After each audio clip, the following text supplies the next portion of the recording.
Chapter 61. Art. A chapter of art.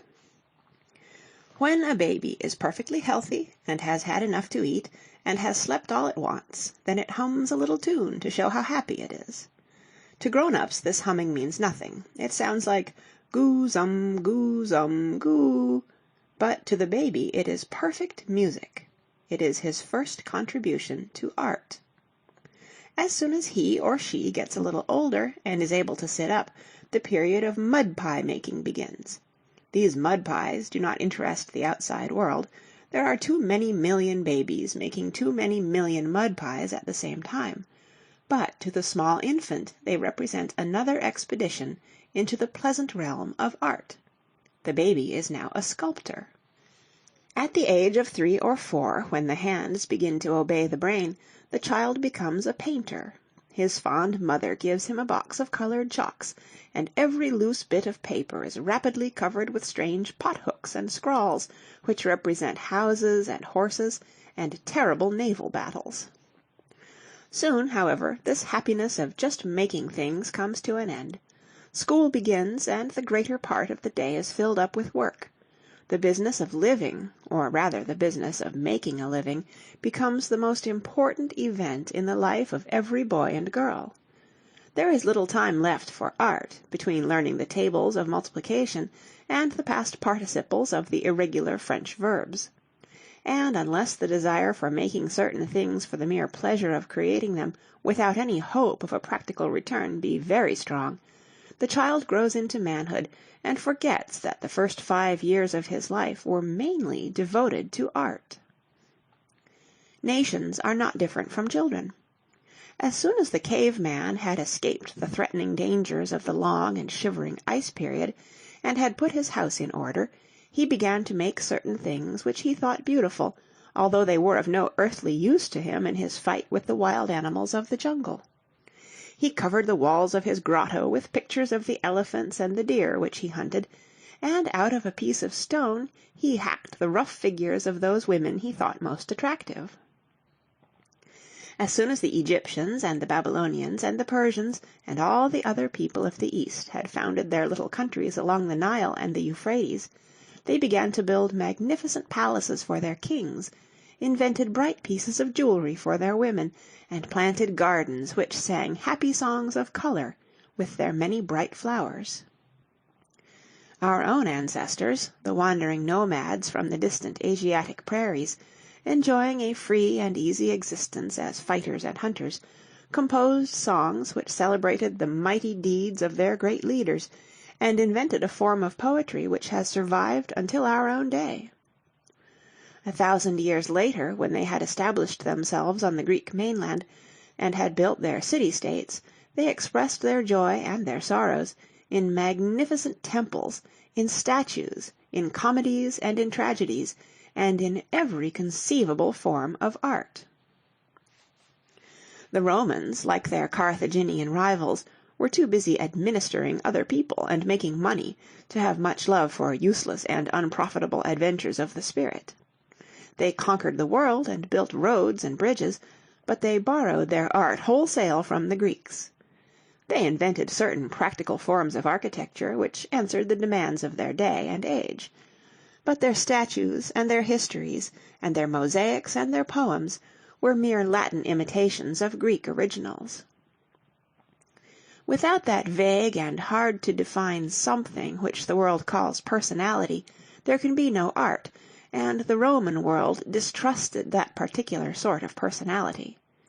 The empire needed efficient soldiers and tradesmen. The business of writing poetry or making pictures was left to foreigners. Then came the Dark Ages. The barbarian was the proverbial bull in the china shop of Western Europe. He had no use for what he did not understand. Speaking in terms of the year 1921, he liked the magazine covers of pretty ladies, but threw the Rembrandt etchings which he had inherited into the ash-can. Soon he came to learn better. Then he tried to undo the damage which he had created a few years before, but the ash-cans were gone, and so were the pictures. But by this time his own art, which he had brought with him from the East, had developed into something very beautiful, and he made up for his past neglect and indifference by the so-called art of the Middle Ages, which as far as northern Europe is concerned was a product of the Germanic mind, and had borrowed but little from the Greeks and the Latins, and nothing at all from the older forms of art of Egypt and Assyria, not to speak of India and China, which simply did not exist as far as the people of that time were concerned. Indeed, so little had the northern races been influenced by their southern neighbors, that their own architectural products were completely misunderstood by the people of Italy, and were treated by them with downright and unmitigated contempt. You have all heard the word Gothic. You probably associate it with the picture of a lovely old cathedral lifting its slender spires towards high heaven. But what does the word really mean? It means something uncouth and barbaric, something which one might expect from an uncivilized Goth, a rough backwoods man who had no respect for the established rules of classical art, and who built his modern horrors to please his own low tastes, without a decent regard for the examples of the Forum and the Acropolis. And yet for several centuries this form of Gothic architecture was the highest expression of the sincere feeling for art which inspired the whole northern continent. From a previous chapter you will remember how the people of the late Middle Ages lived. Unless they were peasants and dwelt in villages, they were citizens of a city or civitas, the old Latin name for a tribe. And indeed, behind their high walls and their deep moats, these good burghers were true tribesmen who shared the common dangers and enjoyed the common safety and prosperity which they derived from their system of mutual protection. In the old Greek and Roman cities, the marketplace, where the temple stood, had been the center of civic life. During the Middle Ages, the church, the house of God, became such a center. We modern Protestant people, who go to our church only once a week, and then for a few hours only, hardly know what a medieval church meant to the community. Then, before you were a week old, you were taken to the church to be baptized. As a child, you visited the church to learn the holy stories of the Scriptures. Later on, you became a member of the congregation, and if you were rich enough, you built yourself a separate little chapel sacred to the memory of the patron saint of your own family. As for the sacred edifice, it was open at all hours of the day and many of the night. In a certain sense it resembled a modern club, dedicated to all the inhabitants of the town. In the church you very likely caught a first glimpse of the girl who was to become your bride at a great ceremony before the high altar. And finally, when the end of the journey had come, you were buried beneath the stones of this familiar building, that all your children and their grandchildren might pass over your grave until the day of judgment. Because the church was not only the house of God, but also the true center of all common life, the building had to be different from anything that had ever been constructed by the hands of man. The temples of the Egyptians and the Greeks and the Romans had been merely the shrine of a local divinity. As no sermons were preached before the images of Osiris or Zeus or Jupiter, it was not necessary that the interior offer space for a great multitude. All the religious processions of the old Mediterranean peoples took place in the open. But in the north, where the weather was usually bad, most functions were held under the roof of the church. During many centuries the architects struggled with this problem of constructing a building that was large enough. The Roman tradition taught them how to build heavy stone walls with very small windows, lest the walls lose their strength. On the top of this they then placed a heavy stone roof. But in the 12th century, after the beginning of the Crusades, when the architects had seen the pointed arches of the Mohammedan builders, the Western builders discovered a new style, which gave them their first chance to make the sort of building which those days of an intense religious life demanded. And then they developed this strange style upon which the Italians bestowed the contemptuous name of Gothic or barbaric. They achieved their purpose by inventing a vaulted roof which was supported by ribs. But such a roof, if it became too heavy, was apt to break the walls, just as a man of 300 pounds sitting down upon a child's chair will force it to collapse. To overcome this difficulty, certain French architects then began to reinforce the walls with buttresses, which were merely heavy masses of stone against which the walls could lean while they supported the roof. And to assure the further safety of the roof, they supported the ribs of the roof by so-called flying buttresses, a very simple method of construction which you will understand at once when you look at our picture. This new method of construction allowed the introduction of enormous windows. In the 12th century glass was still an expensive curiosity, and very few private buildings possessed glass windows. Even the castles of the nobles were without protection, and this accounts for the eternal draughts, and explains why people of that day wore furs indoors as well as out. Fortunately, the art of making colored glass, with which the ancient people of the Mediterranean had been familiar, had not been entirely lost.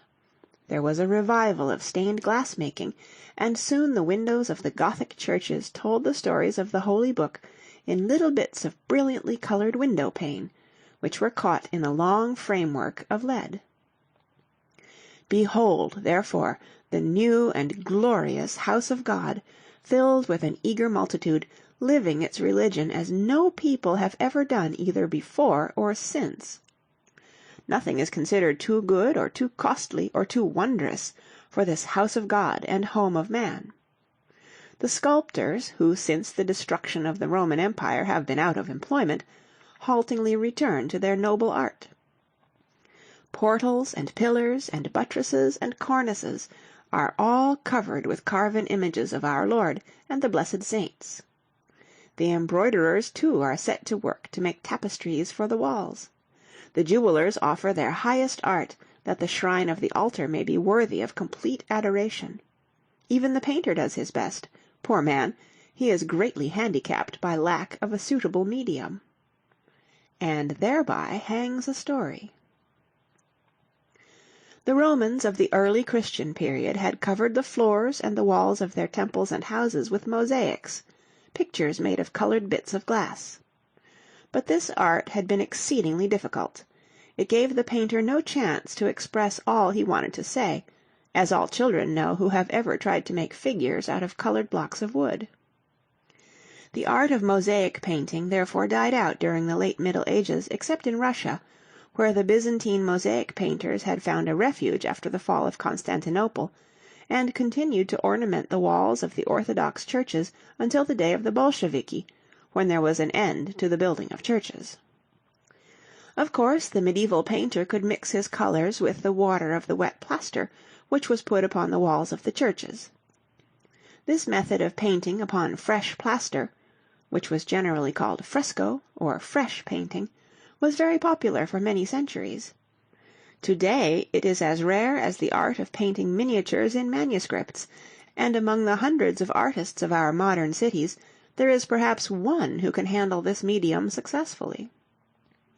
But during the Middle Ages there was no other way, and the artists were fresco workers, for lack of something better. The method, however, had certain great disadvantages. Very often the plaster came off the walls after only a few years, or dampness spoiled the pictures, just as dampness will spoil the pattern of our wallpaper. People tried every imaginable expedient to get away from this plaster background. They tried to mix their colors with wine and vinegar and with honey and with the sticky white of egg, but none of these methods were satisfactory. For more than 1,000 years these experiments continued. In painting pictures upon the parchment leaves of manuscripts, the medieval artists were very successful, but when it came to covering large spaces of wood or stone with paint which would stick, they did not succeed very well. At last, during the first half of the 15th century, the problem was solved in the southern Netherlands by Jan and Hubert van Eyck.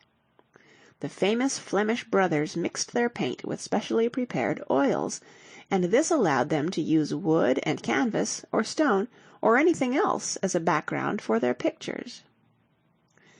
But by this time the religious ardor of the early Middle Ages was a thing of the past.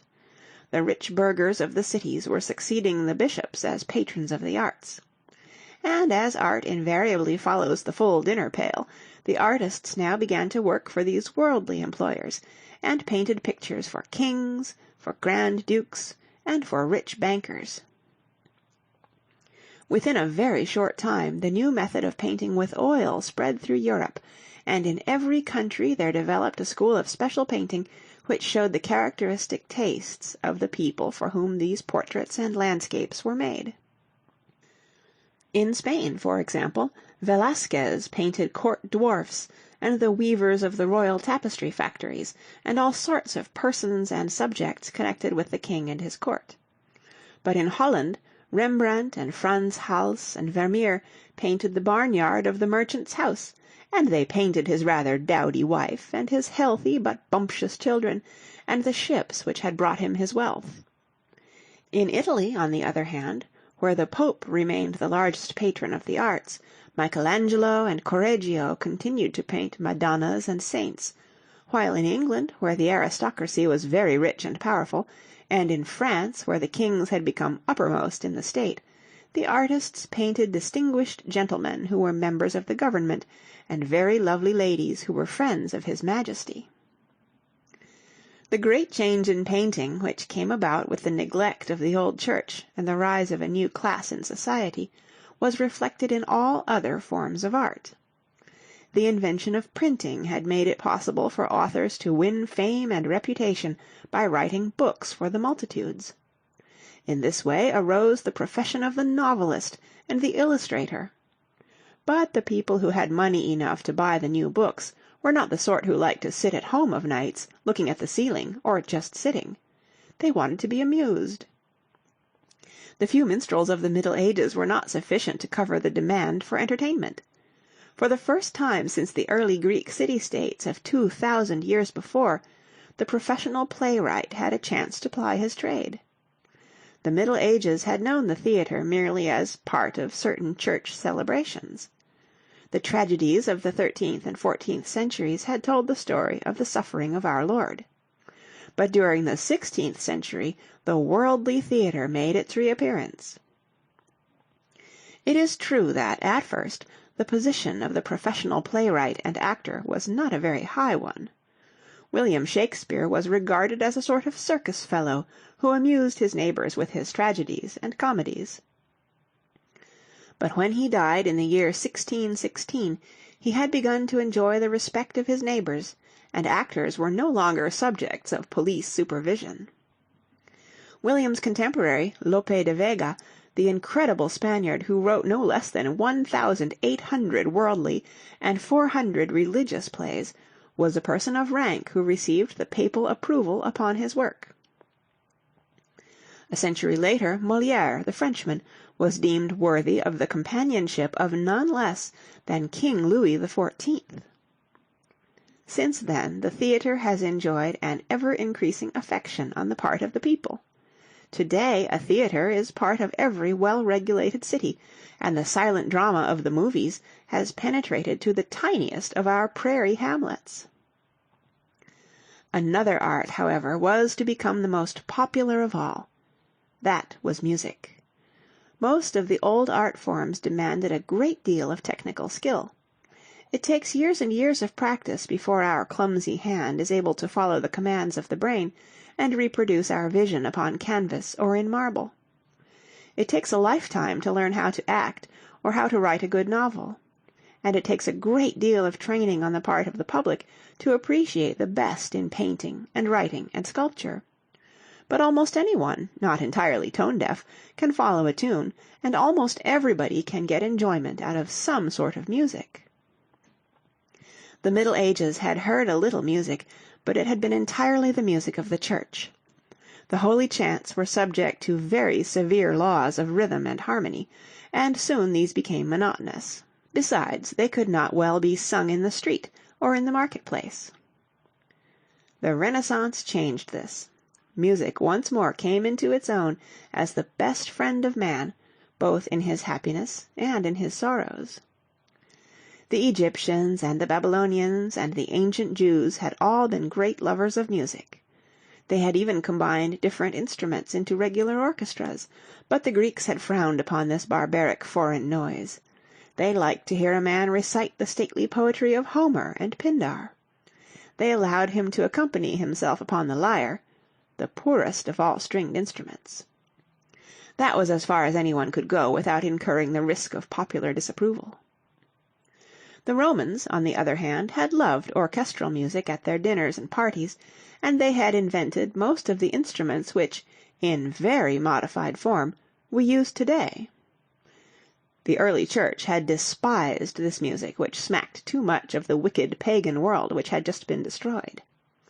A few songs rendered by the entire congregation were all the bishops of the 3rd and 4th centuries would tolerate. As the congregation was apt to sing dreadfully out of key without the guidance of an instrument, the church had afterwards allowed the use of an organ, an invention of the 2nd century of our era, which consisted of a combination of the old pipes of Pan and a pair of bellows. Then came the great migrations. The last of the Roman musicians were either killed or became tramp fiddlers going from city to city and playing in the street, and begging for pennies like the harpist on a modern ferry boat. But the revival of a more worldly civilization in the cities of the late Middle Ages had created a new demand for musicians. Instruments like the horn, which had been used only as a signal instrument for hunting and fighting, were remodeled until they could reproduce sounds which were agreeable in the dance hall and in the banqueting room. A bow strung with horsehair was used to play the old-fashioned guitar, and before the end of the Middle Ages the 6-stringed instrument, the most ancient of all string instruments, which dates back to Egypt and Assyria, had grown into our modern 4-stringed fiddle, which Stradivarius and other Italian violin makers of the 18th century brought to the height of perfection. And finally the modern piano was invented, the most widespread of all musical instruments, which has followed man into the wilderness of the jungle and the ice fields of Greenland. The organ had been the first of all keyed instruments, but the performer always depended upon the cooperation of someone who worked the bellows, a job which nowadays is done by electricity. The musicians therefore looked for a handier and less circumstantial instrument to assist them in training the pupils of the many church choirs. During the great 11th century, Guido, a Benedictine monk of the town of Arezzo, the birthplace of the poet Petrarch, gave us our modern system of musical annotation. Sometime during that century, when there was a great deal of popular interest in music, the first instrument with both keys and strings was built. It must have sounded as tinkly as one of those tiny children's pianos which you can buy at every toy shop. In the city of Vienna, the town where the strolling musicians of the Middle Ages, who had been classed with jugglers and card sharps, had formed the first separate guild of musicians in the year 1288, the little monochord was developed into something which we can recognize as the direct ancestor of our modern Steinway. From Austria, the clavichord, as it was usually called in those days, because it had claves, or keys, went to Italy. There it was perfected into the spinet, which was so called after the inventor, Giovanni Spinetti, of Venice. At last, during the 18th century, some time between 1709 and 1720, Bartolomeo Cristofori made a clavier, which allowed the performer to play both loudly and softly, or, as it was said in Italian, piano and forte. This instrument, with certain changes, became our pianoforte, or piano. Then for the first time the world possessed an easy and convenient instrument, which could be mastered in a couple of years, and did not need the eternal tuning of harps and fiddles, and was much pleasanter to the ears than the medieval tubas, clarinets, trombones, and oboes. Just as the phonograph has given millions of modern people their first love of music, so did the early pianoforte carry the knowledge of music into much wider circles. Music became part of the education of every well-bred man and woman. Princes and rich merchants maintained private orchestras. The musician ceased to be a wandering jongleur and became a highly valued member of the community. Music was added to the dramatic performances of the theatre, and out of this practice grew our modern opera. Originally only a few very rich princes could afford the expenses of an opera troupe, but as the taste for this sort of entertainment grew, many cities built their own theatres, where Italian and afterwards German operas were given to the unlimited joy of the whole community, with the exception of a few sects of very strict Christians, who still regarded music with deep suspicion, as something which was too lovely to be entirely good for the soul. By the middle of the 18th century the musical life of Europe was in full swing. Then there came forward a man who was greater than all others, a simple organist of the Thomas Church of Leipzig, by the name of Johann Sebastian Bach. In his compositions for every known instrument, from comic songs and popular dances to the most stately of sacred hymns and oratorios, he laid the foundation for all our modern music. When he died in the year 1750, he was succeeded by Mozart, who created musical fabrics of sheer loveliness, which remind us of lace that has been woven out of harmony and rhythm. Then came Ludwig van Beethoven, the most tragic of men, who gave us our modern orchestra, yet heard none of his greatest compositions because he was deaf, as the result of a cold contracted during his years of poverty. Beethoven lived through the period of the great French Revolution. Full of hope for a new and glorious day, he had dedicated one of his symphonies to Napoleon, but he lived to regret the hour. When he died in the year 1827, Napoleon was gone, and the French Revolution was gone, but the steam engine had come and was filling the world with a sound that had nothing in common with the dreams of the Third Symphony. Indeed, the new order of steam and iron and coal and large factories had little use for art, for painting and sculpture and poetry and music. The old protectors of the arts, the Church, and the princes and the merchants of the Middle Ages and the 17th and 18th centuries no longer existed.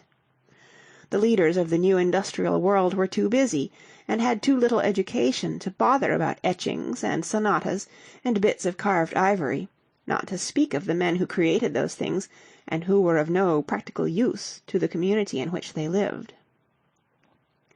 And the workmen in the factories listened to the drone of their engines, until they too had lost all taste for the melody of the flute or fiddle of their peasant ancestry. The arts became the stepchildren of the new industrial era. Art and life became entirely separated. Whatever paintings had been left were dying a slow death in the museums, and music became a monopoly of a few virtuosi who took the music away from the home and carried it to the concert hall. But steadily, although slowly, the arts are coming back into their own. People begin to understand that Rembrandt and Beethoven and Rodin are the true prophets and leaders of their race, and that a world without art and happiness resembles a nursery without laughter. End of chapter 61.